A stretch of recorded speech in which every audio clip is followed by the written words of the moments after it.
कि यदि इस समय मुनि महाराज को यदि आयु कर्म का बंध होगा तो वो 7वें नरक जाएंगे। अब राजा शरणिक को लगा, गृह त्याग किया है, दीक्षा ली है, साधना कर रहे हैं, तो नरक नहीं जाना चाहिए। मैं जाकर के उन्हें संबोधन दूंगा तो शायद उनके परिणाम समझ जाएं। श्रावक होता ना, कभी कभी श्रावक अपनी मर्यादा को भूल जाता है, उसे लगता है कि वो साधु को संबोधन देने का अधिकारी है क्या? पक्का? एक बार सोच लो, बोलिए ना, नहीं है। जब तक स्वयं साधु या गुरु ना कहें तब तक कोई भी श्रावक कितना भी ज्ञानवान क्यों ना हो, किसी भी साधु को संबोधन या उपदेश देने का अधिकारी नहीं है। फिर भी श्रावक है ना, वो थोड़ा भी ज्ञान हो जाए तो पेट में खलबली सी मची रहती है। जब तक वो बाहर निकल करके ना आए संतुष्टि नहीं होती। और फिर श्रावक कहता है कि हमारे पुण्य में बट्टा क्यों लग गया। पुण्य में बट्टा समझ में आया? नवदा भक्ति में क्या आता है? मन शुद्धि, वचन शुद्धि, काया शुद्धि, आहार जल शुद्ध है, वंदामी या नमोस्तु। लेकिन श्रावक का काम इतने से नहीं चलता। वो साधु को बताता है कि आप मुद्रा लेकर के आए हैं, अब आपको क्या करना है? मुद्रा छोड़िए, अंजलि बनाइए, रत्नत्रय की आराधना के लिए हमारे हाथों से आहार ग्रहण कीजिए। कमाल की बात है। कहाँ लिखा, किस शास्त्र में लिखा है? आप जानते हैं? कहीं आपने पढ़ा है क्या ऐसा कुछ? चरणानियोग के किसी भी शास्त्र को पढ़ लीजिए, नवदा भक्ति के अंतर्गत कहीं नहीं आया कि मुद्रा खोलो, अंजलि बनाओ, हमारे हाथों से या रत्नत्रय की आराधना के लिए आहार ग्रहण करो। आपने ये सब कुछ बोला है ना, ये साधु को उपदेश देना हो गया। साधु भी जानता है वो मुद्रा लेकर के आया है तो किस लिए आया है। आपने बस मन शुद्धि, वचन शुद्धि, काया शुद्धि, आहार जल शुद्ध है और उसके बाद नमस्कार किया और साधु समझ गए कि अब मुझे मुद्रा खोल करके अंजलि बना करके आहार करना है। शास्त्रों में कहीं भी नहीं है।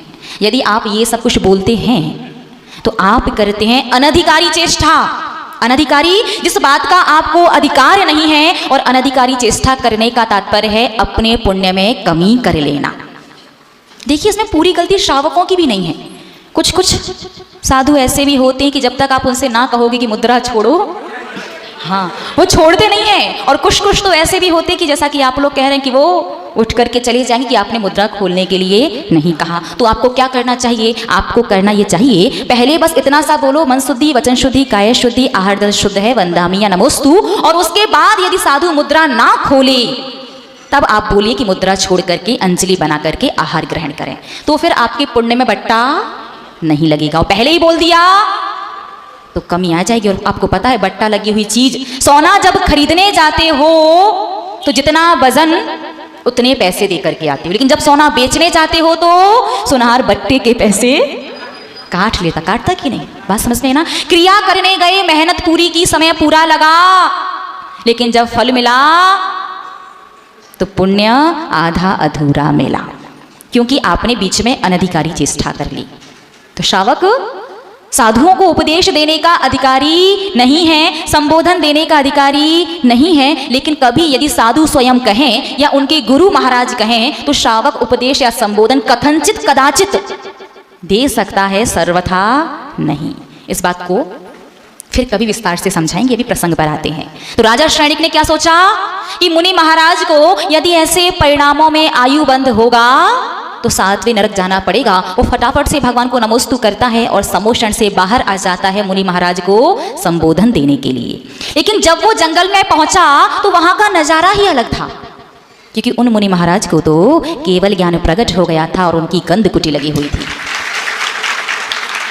राजा शरणिक आश्चर्य में कि भगवान महावीर स्वामी ने तो कहा कि ऐसे परिणामों में यदि इस समय मुनि महाराज को आयु बंद होगा तो 7वें नरक जाएंगे। लेकिन यहाँ तो वो अरिहंत बन गए और आयु पूर्ण करके सिद्धत्व को, सिद्ध पद को प्राप्त कर लेंगे। वो पहुंचा अरिहंत की गंध कुटी में और जाकर के पूछा कि हे भगवान, कुछ समय पहले कुछ और था और अभी कुछ और हो गया, इसके पीछे वजह क्या है? तो मुनि महाराज ने कहा, परिणाम। जब मैं ध्यान कर रहा था उस समय जिस नगर का मैं राजा था, वहां के 2 व्यक्ति निकले और दोनों व्यक्ति आपस में चर्चा कर रहे थे कि ये कैसे मुनि महाराज हैं, इन्होंने तो दीक्षा ले ली और अपने छोटे से संतान को राज्य दे करके आ गए। अब पड़ोसी राज्य ने इनके ऊपर, इनके राज्य पर आक्रमण कर दिया है और इनका पुत्र छोटा है, युद्ध हार जाएगा और सबको बंदी बना लिया जाएगा। जब मैंने सुना कि मेरी अनुपस्थिति में मेरे राज्य पर आक्रमण कर दिया तो मुझे क्रोध आया, और क्रोध में जैसे ही मेरा एक हाथ मुकुट पर और दूसरा हाथ कमर में तलवार के लिए गया तो मुझे याद आया कि मैं राजा नहीं साधु बन गया हूँ। और उस समय मैंने अपने परिणामों को संभाला कि हे भव्य जीव, आज तक तेरे अनंतों माता पिता और अनंत संतान हो चुकी हैं, किसके लिए तू अपने परिणामों को बिगाड़ करके युद्ध लड़ने जाएगा? पहले खुद के कर्मों से तो लड़ करके विजय प्राप्त कर ले, बाकी संसार तो जैसा है चलता रहेगा। और जैसे मुनि महाराज ध्यान में बैठे, शुक्ल ध्यान माड़ा और सीधे 12वें गुण स्थान में मोहिनी कर्म आदि 3 और कर्मों का 4 कर्मों का 6 करके अरिहंत पद को प्राप्त कर लिया। कहने का आशय, इस कहानी से आपने क्या शिक्षा ली? परिणाम। ज्यादा कुछ नहीं करना, बस बात को थोड़ा सा समझना है और क्रिया में थोड़ा सा परिवर्तन करना है, बाकी मामला अपने आप सेट हो जाएगा। आप धर्म को थोड़ा सा समझो और जो भी धर्म करते हो उसमें थोड़ा सा, ज्यादा नहीं, बस थोड़ा सा परिवर्तन कर लो तो कहाँ मुनि महाराज 7वें नरक जा सकते थे और कहाँ सिद्ध बन गए अरिहंत बन करके। वैसे ही जहां पर आपको अपनी क्रियाओं के माध्यम से हीन पुण्य का बंध होने वाला होगा, वहीं क्रियाओं के महत्व को उसके बारे में समझ करके थोड़ा सा बदल करके करोगे तो शातिशय पुण्य का बंध करके आप भी एक दिन अरिहंत और सिद्ध पद को प्राप्त कर लोगे। प्रसंग चल रहा है अभिषेक, भगवान जिनेंद्र देव का अभिषेक कैसे करना चाहिए। सबसे पहले आपने शुद्ध वस्त्र पहने और मंदिर जी में पहुंच गए, और बहुत से लोग तो घर से भी शुद्ध वस्त्र पहन करके आते हैं। और आजकल तो वस्त्रों के साथ साथ एक और चीज शुद्ध होने लगी है। क्या? बोलिए ना। चप्पल, सोले की चप्पल। सोले की भी चप्पल होती है क्या? चप्पल आपकी कितनी भी अच्छी ब्रांड की, कितनी भी अच्छी क्वालिटी की क्यों ना हो, कितनी भी महंगी क्यों ना हो, लेकिन चप्पल कभी सोले की नहीं हो सकती। घर से जब भी शुद्ध वस्त्र पहन करके आओ तो नीचे देख करके चलो कि किसी भी प्रकार की गंदगी पर आपका पैर ना रख जाए, लेकिन सोले के वस्त्र में चप्पल का प्रयोग नहीं कर सकते। जो भी श्रावक शुद्धि के वस्त्रों में चप्पल पहनता है, या सोले की चप्पल या चौके की चप्पल बना लेता है, चौके की चप्पल भी होती है। हाँ, ध्यान से सुनिए, सोले की या चौके की चप्पल जो आप लोग यूज करते हैं, उस श्रावक को ऐसे कर्म का बंध होता है कि आगे चल करके चमड़े घोंटने का ही काम मिलेगा। बात समझ में आई? कौन होता है? बोलिए ना, अरे बोलिए ना, चमड़ा कौन घोंटता है? देखो, हम कुछ नहीं कह रहे, सब आपने ही कहा। तो ध्यान रखना, ना तो चौके की चप्पल होती है ना सोले की चप्पल होती है। सोले में तो आपको नंगे पांव ही आना पड़ेगा, लेकिन सर्दी के समय या ज़्यादा पानी में रहने की वजह से किसी के पैरों में यदि कोई परेशानी हो जाती हो तो वो लकड़ी की खड़ाऊ होती ना, उस चीज़ को यूज कर सकते। बहुत खटर खटर करती खड़ाऊ, जानते ना, उस चीज को यूज कर सकते हैं। ये एक सामान्य ऑप्शन है। चौके, यदि आपने साधु का चौका लगाया है तो खड़ाऊ भी नहीं चलेगी, लेकिन आप घर की रसोई बना रहे हैं तो एक ऑप्शन है कि आप वो लकड़ी वाली जो होती है वो पहन सकते हैं, या पैर के नीचे पाटा वगैरह लगा करके बैठ जाओ, लेकिन चप्पल तो नहीं चली। तो पहनना हो तो पहनो, हम तो कुछ नहीं कह रहे। कर्म बहुत समझदार, वो बिना कहे सब कुछ समझ जाते हैं। आपने अपनी चप्पल को सोले का चौके का बनाया तो वो भी ले जाकर के, बेटा अब तू यही काम कर ले, तुझे चप्पल से इतना मोह है, तुझे चप्पल से इतना राग है कि सोले के समय, चौके के समय भी तेरे पैरों से चप्पल नहीं छूट रही है, तू 2400 घंटे बैठ करके चप्पल ही बना। तो कर्म कहाँ ले जाएंगे? क्या बना देंगे? पीछे वाले लोग, बोलिए ना, चमार बना देंगे। तो विचार कर लीजिएगा कि आपको क्या करना है। तो सोले में चप्पल, बोलिए ना, नहीं पहननी है। नहीं, ऐसे देखो, दूध का धुला कोई नहीं है, टीम ना बनाओ कि ये करते हम तो नहीं करते। कहीं ना कहीं कृत कारित अनुमोदना से सब लोग इन्वॉल्व होते हैं। हाँ, शाम को बताते, गाड़ी से, गाड़ी भी सोले की हो जाती है ना। चलिएगा, ये प्रसंग बताएंगे। आहार का विषय भी हमें सुनाना है आपको, समय आएगा फिर बताएंगे। अभी अभिषेक की चर्चा करते हैं, ठीक है ना। शुद्धि के वस्त्र पहन करके मंदिर में पहुंच जाना है, और मंदिर में पहुंच करके सबसे पहले अपने वस्त्रों को व्यवस्थित कर लो, सिर को अच्छे से ढक लो, और उसके बाद अपने हाथों को धो लो। बार बार सिर को ढकोगे तो बार बार हाथ धोना पड़ेगा, और इतना हाथ धोते हैं आप लोग कि साफ सुथरा मंदिर का स्थान भी तालाब बन जाता है। तो इतना ज़्यादा बार बार हाथ धो तो कम से कम बाहर जाकर के धोना चाहिए, नहीं तो एक बार अपने वस्त्रों को व्यवस्थित कर लो ताकि बार बार हाथ ना धोना पड़े। और यहाँ वहाँ कहीं हाथ लग भी जाता है तो एक गीले कपड़े से हाथ पोंछ लो। सबसे पहले क्या करना, अपना सिर ढक लेना है। भगवान बन गया मैं इंद्र, अब तो मुझे अभिषेक की क्रिया के माध्यम से अतिशय पुण्य का बंध होगा। उसके बाद मंगलाष्टक आदि की क्रिया, मंगलाष्टक है, मंगल पंचक है, वो पढ़िए और उसके बाद लगाइए अभिषेक से पहले तिलक। जल शुद्धि वगैरह सब कुछ करने के बाद क्या करना है, तिलक लगाना है। तिलक क्यों लगाना है, पहले तो ये समझिए कि तिलक होता कितने प्रकार का है। 3 प्रकार का। कौन कौन सा? देव का, शास्त्र का और गुरु का। तिलक कितने प्रकार का? 3 प्रकार का। पहला तिलक धार्मिक तिलक होता है, दूसरा तिलक सामाजिक तिलक होता है और तीसरा होता है सांस्कृतिक। संस्कृति को लेकर के जो तिलक लगाया जाता है वो तिलक। अब तीनों तिलक कैसे लगाते हैं और क्यों लगाना चाहिए जानते हैं क्या आप लोग? पहला तिलक धार्मिक तिलक, धर्म स्थानों पर लगाया जाने वाला तिलक। भगवान की पूजन, अभिषेक आदि अनुष्ठानों में जो तिलक लगाया जाता है वो धार्मिक तिलक कहलाता है। और धार्मिक तिलक लगाया जाता है चंदन से। बहुत से लोग केसर का प्रयोग करते हैं और कुछ लोग हल्दी का प्रयोग करते हैं। तो धर्म स्नेही महानुभाव, केसर और हल्दी दोनों चीज गर्म होती हैं। यदि मस्तक पर आप केसर या हल्दी का तिलक लगाओगे तो दिमाग भी गरम रहेगा। शास्त्रों में कहीं नहीं लिखा केसर का तिलक लगाना चाहिए। शास्त्रों में चंदन के तिलक का वर्णन है और वो भी तिलक आज्ञा चक्र पर लगाना चाहिए। कहाँ पर? दोनों भौं के बीच में आज्ञा चक्र पर तिलक लगाया जाता है, क्योंकि चंदन शीतल होता है और वो शीतल चंदन जब आज्ञा चक्र पर तिलक के रूप में लगाया जाता है तो वो हमारे आज्ञा चक्र को नियंत्रित करता है, अर्थात हमारी याददाश्त को बढ़ाता है और हमारी बुद्धि को, अर्थात हमारे निर्णय लेने की शक्ति को दृढ़ करता है। क्या करता है? हमें दृढ़ निश्चयी बना देता है, बुद्धिमान बना देता है और याददाश्त अच्छी कर देता है और दिमाग भी ठंडा रहता है। आजकल लोग ना माइग्रेन की प्रॉब्लम समझते ना, आधे सिर में दर्द होता है। हाँ, घर की हाँ, नहीं, माइग्रेन और सिर में दर्द तो हर किसी को बना ही रहता है। तो सिर दर्द से बचाने के लिए दिमाग का ठंडा होना बहुत जरूरी है। और दिमाग को ठंडा रखने के लिए सीधे डायरेक्ट आप कोई प्रयोग करेंगे तो उतना फलदायी नहीं रहेगा, क्योंकि पूरे माइंड का नियंत्रण जो है वो आज्ञा चक्र करता है। और यदि आज्ञा चक्र को आपने बैलेंस कर लिया, यदि उसे नियंत्रित कर लिया तो दिमाग हमेशा ठंडा ही रहेगा। साथ में आप बुद्धिमान भी बनेंगे और याददाश्त भी अच्छी हो जाएगी। तो आपको चंदन का टीका लगाना है। कहाँ? आज्ञा चक्र पर। और लगाना किससे है? चंदन से। उंगली या अंगूठा? उंगली। कौन सी उंगली? अनामिका। कुछ लोग बीच की उंगली कह रहे हो। आपको पता है सबका अपना अलग अलग महत्व होता है, लेकिन अनामिका जो उंगली है ये शांति के लिए और अंगूठा मोक्ष के लिए।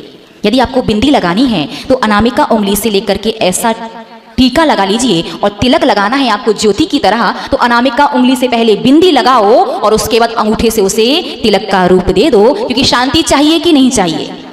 बोलिए ना, शांति चाहिए कि नहीं चाहिए? अरे चाहिए। अरे पहले ही जीते जी शांति से जी लो, नहीं तो मरने के बाद दुनिया आपके लिए शांति विधान करेगी। समझ में आया? एक बार हमने पूज्य गुरु मां से प्रश्न किया कि जब भी कोई संसार से जाता है तो उसके जाने के बाद हमेशा शांति विधान ही क्यों होता है? और जाने के बाद 13 दिन बाद ही नहीं, हर वर्ष उसकी पुण्य स्मृति में कौन सा विधान? शांति विधान। क्यों? एक बहुत ही सुंदर जवाब पूज्य गुरु मां ने दिया। जानना है क्या आपको? पूज्य गुरु मां ने कहा, संसारी प्राणी बड़ा समझदार है।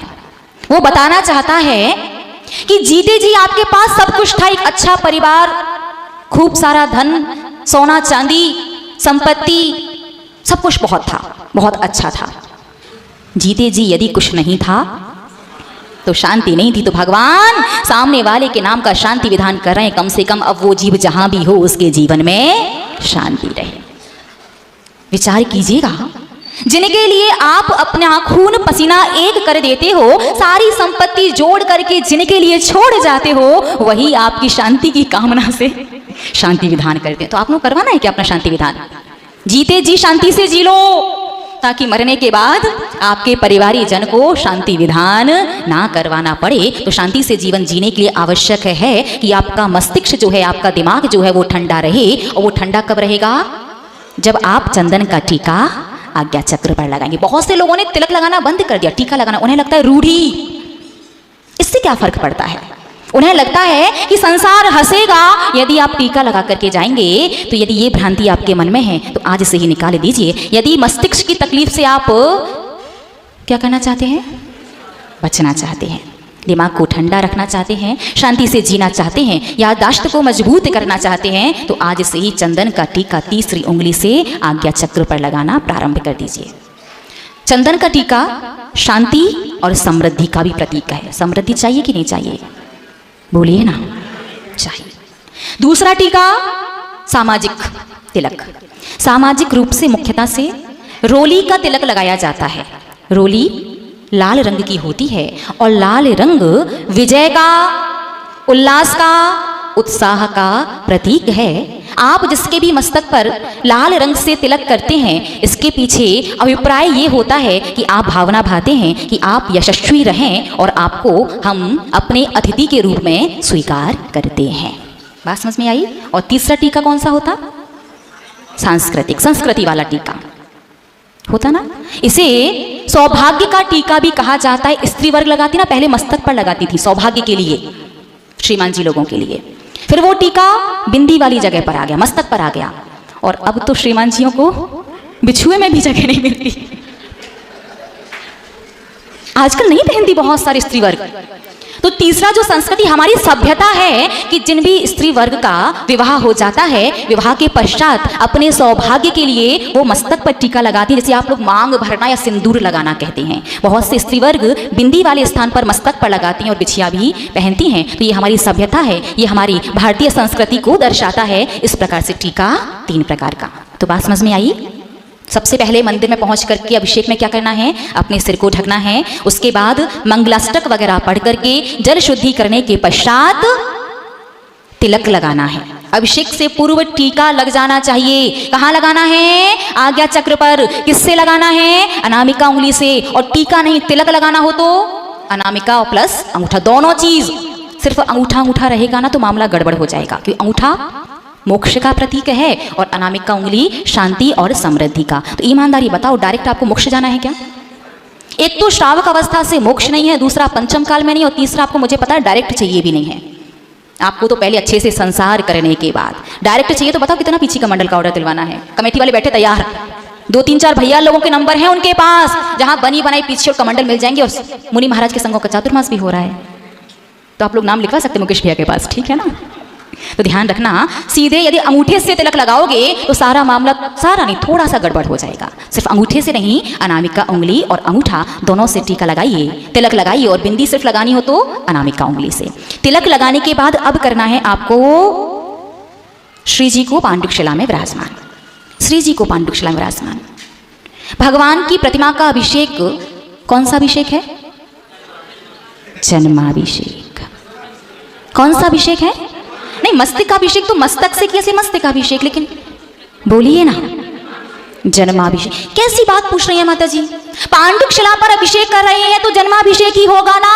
इतना भी नहीं पता? माता जी को बताओ। धर्म स्नेही महानुभाव, अभिषेक 4 प्रकार के होते हैं। पहला जन्माभिषेक, दूसरा राज्याभिषेक, तीसरा दीक्षाभिषेक और चौथा प्रतिमाभिषेक। जन्माभिषेक किया जाता है जब तीर्थंकर भगवान का जन्म होता है, तब सुमेरु पर्वत पर। राज्याभिषेक, जब भी कोई राजपुत्र को राज्य दिया जाता है तो उसका राज्याभिषेक। दीक्षाभिषेक, जब भी कोई साधु दीक्षा लेता है, साधु नहीं श्रावक दीक्षा लेता है तो दीक्षा से पूर्व जो अभिषेक होता है उसे दीक्षाभिषेक। और अरिहंत भगवान की प्रतिमा का जो अभिषेक करते हैं वो जन्माभिषेक नहीं, प्रतिमाभिषेक है, ध्यान रखना। क्योंकि जन्माभिषेक तो गृहस्थ बालक का होता है, यहाँ बालक का नहीं। स्थापना निक्षेप के माध्यम से साक्षात अरिहंत के जिनबिंब का, साक्षात स्थापना निक्षेप से अरिहंत के जिनबिंब का अभिषेक करते हैं। बात समझ में आ गई ना? तो श्री जी को पांडुक शिला पर क्या करना है? विराजमान। लेकिन विराजमान से पहले प्रश्न है कि पांडुक शिला पर बनाना क्या चाहिए? श्री बनाना चाहिए या श्रीम बनाना चाहिए? हम सोच रहे हैं कल है ना थोड़ा सा व्हाइट बोर्ड लेकर के आएंगे, आपको कुछ पूछना है हमें आपसे। ये श्री बनाया कैसे जाता है, आप लोग बता सकते क्या? कोई भी एक व्यक्ति, सिंपल मात्रा नहीं, एक पेन पेपर पर लिख करके इनसे बनवा दो। पहले ये बताओ, पांडुक शिला पर श्री बनाना चाहिए कि श्रीम? क्या बनाना चाहिए? श्रीम बनाना चाहिए। बहुत अच्छी बात है, टीम वर्क। आधे लोग कह रहे हैं श्री और आधे लोग कह रहे हैं श्रीम। तो स्त्री वर्ग से ना पूछ करके हम भैया लोगों से पूछते हैं। भैया लोग अभिषेक करते हैं, वो बनाते हैं, महिलाएं तो देखती हैं। तो पहले हाथ खड़े करके बताओ कितने भैया लोग ये कहते हैं कि श्रीम बनाना चाहिए? हाथ खड़े करो, श्रीम। और कितने भैया लोग कहते हैं कि श्री बनाना चाहिए? हाथ खड़े करो, अधिकांश। और कुछ तो लोग तो न्यूट्रल बैठे हैं, जो आंसर सही है हम तो उसी के पक्ष में हैं। दोनों का अर्थ अलग अलग होता है। श्रीम का अर्थ क्या होता है जानते हैं क्या आप लोग? और श्री का अर्थ? श्रीम का अर्थ होता है अनंत चतुष्टय। श्रीम का मतलब सिर्फ अनंत चतुष्टय, और श्री का मतलब होता है अंतरंग बहिरंग लक्ष्मी। तो अनंत चतुष्टय तो भगवान के पास है, उनके पास तो हैं, लेकिन आपको तो यद्यपि अंतरंग लक्ष्मी वही अनंत चतुष्टय ही है। हाँ, दोनों ही गलत हैं। नहीं, आप सब लोग भी यही बनाते हैं। उनका बताएंगे रिजल्ट, इसे पेपर को रख दीजिएगा, कल हम व्हाइट बोर्ड लेकर के आएंगे, फिर बताएंगे कि सही से श्री बनाया कैसे जाता है। वैसे हमें लगता है शायद कुछ लोगों को तो श्री बनाना आता होगा, शायद। हाँ, कर तो रहे हो। कल लेकर के आना घर से लिख करके, और अपना नाम ऊपर लिख करके लाना, रिजल्ट देखते कितने लोगों का सही बना है। तो सबसे पहले तो ये ध्यान रखिए कि पांडुक शिला पर श्रीम नहीं श्री बनाया जाता है, क्योंकि श्री अंतरंग और बहिरंग दोनों प्रकार की लक्ष्मी का द्योतक है, और श्रीम केवल अंतरंग लक्ष्मी अर्थात अनंत चतुष्टय का प्रतीक है। तो जब आप भगवान का अभिषेक करने जाएंगे तो पांडुक शिला पर जो आप श्री बनाते हैं, उसका अभिप्राय होता है कि हे भगवान, हे त्रिलोकीनाथ, आप तो अंतरंग और बहिरंग लक्ष्मी के स्वामी हैं, लेकिन हमें भी अंतरंग और बहिरंग लक्ष्मी की प्राप्ति आपके अभिषेक के माध्यम से हो। इतना बड़ा लॉजिक है श्री बनाने का। आपको पता, संपत्ति चल करके खुद आपके घर आएगी यदि आप सही से क्रिया करोगे। तो यदि मामला गड़बड़ करोगे तो संपत्ति घर तक तो आएगी, लेकिन उल्लू पर बैठ करके, उल्लू बना करके चली जाएगी। लक्ष्मी जी का वाहन उल्लू।